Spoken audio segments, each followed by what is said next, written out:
खबरों का इंतजार हुआ पूरा।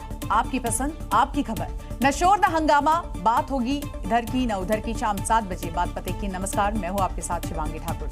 बात पते की में आज खास क्या होगा और क्या एक्सक्लूसिव रहने वाला है, चलिए आपको बताते हैं। सबसे पहले आपको दिखाएंगे कि यूपी टू एमपी बकरीद पर कुर्बानी की एक कहानी और बताएंगे यूपी में योगी ने कैसे सब यहां पर संभाल लिया, जबकि पश्चिम बंगाल में दीदी मॉडल आखिर क्यों फेल हो गया। इसके बाद आपको दिखाएंगे दिल्ली में मुफ्त पानी की नई कहानी, क्योंकि अब सरकार ने गरीब और अमीर को नंबर में बांट दिया है, तो क्या अमीरों के घर मुफ्त पानी वाला कनेक्शन कट जाएगा। वहीं 7:24 पर आपको दिखाएंगे कि कैसे एक डॉक्टर ने दूसरे की डिग्री पर नौकरी पा ली और हार्ट स्पेशलिस्ट बनकर 55 मरीजों के दिल चीर डाले। खेल का तब खुलासा हुआ जब कई मरीजों की मौत हो गई।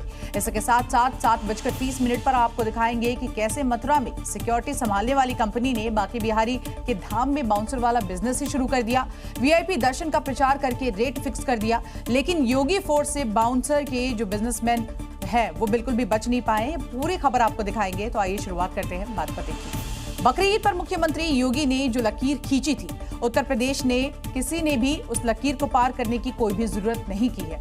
हम ऐसा क्यों कह रहे हैं ये भी आपको बताते हैं। योगी फोर्स ने सुरक्षा के जो इंतजामात किए थे उसका असर ये पूरी तरह से है। बकरीद पर शहर शहर अमन शांति की तस्वीर सामने आई है और इस बार किसी की मनमानी न चली है। 4 दीवारी के अंदर ही नमाज और कुर्बानी हुई, कहीं कोई बवाल नहीं और न ही कोई शरारत, सब कुछ यहाँ अंडर कंट्रोल रहा। क्योंकि ड्रोन की पैनी नजर और योगी फोर्स की मुस्तैदी से यूपी के शहरों में शांति का माहौल दिखा।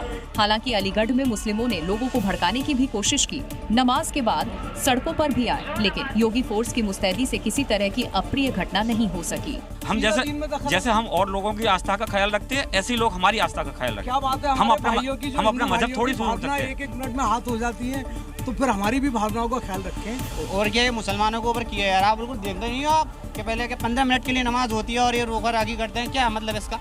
सिर्फ अलीगढ़ ही नहीं, यूपी के तमाम संवेदनशील इलाकों में पुलिस फोर्स की मुस्तैदी थी। लखनऊ से लेकर संभल और वाराणसी तक पूरे दिन पुलिस की टीम फ्लैग मार्च करती नजर आई।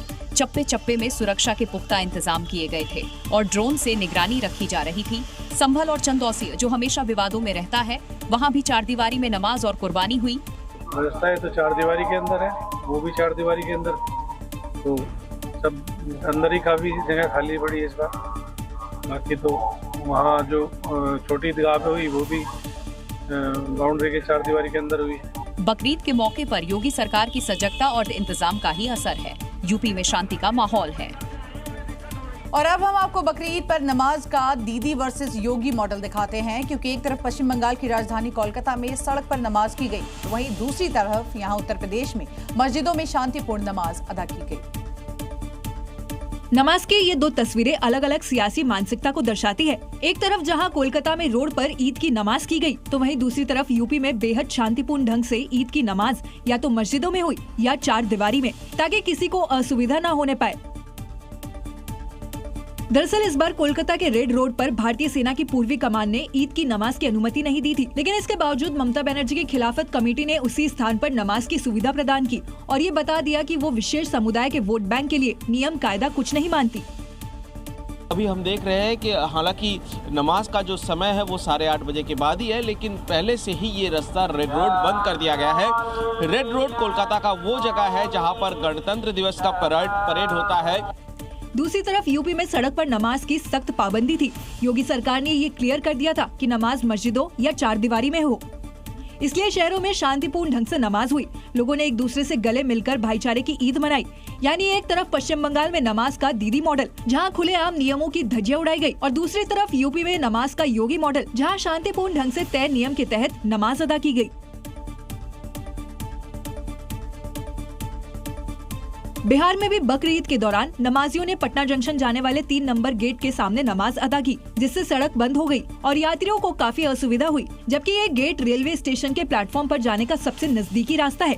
हैरानी की बात यह है कि पटना स्टेशन के पास जामा मस्जिद में जगह होने के बावजूद सड़क पर नमाज अदा की गई, यानी कि खुलेआम नियमों की अनदेखी और प्रशासन को खुला चैलेंज।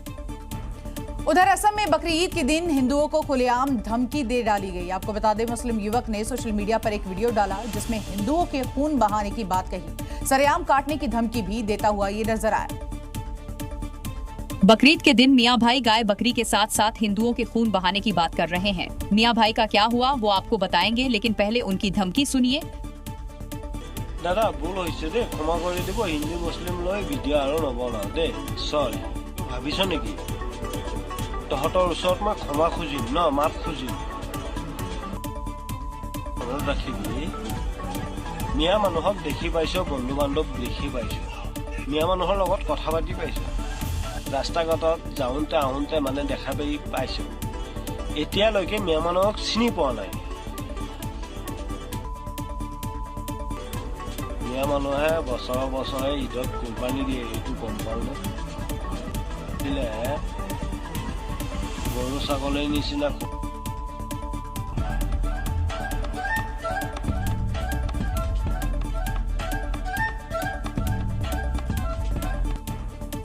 तो सुना आपने हिंदुओं को लेकर असम के मियां भाई के दिल में कितनी नफरत है, लेकिन मियां भाई ये वीडियो वायरल कर खुद ही फंस गए। वीडियो वायरल होते ही पुलिस एक्शन में आई और मियां भाई को पकड़ लिया। लेकिन सवाल ये है कि आखिर हिंदुओं को लेकर ऐसी कट्टरपंथी सोच कहां से आती है? Zee News।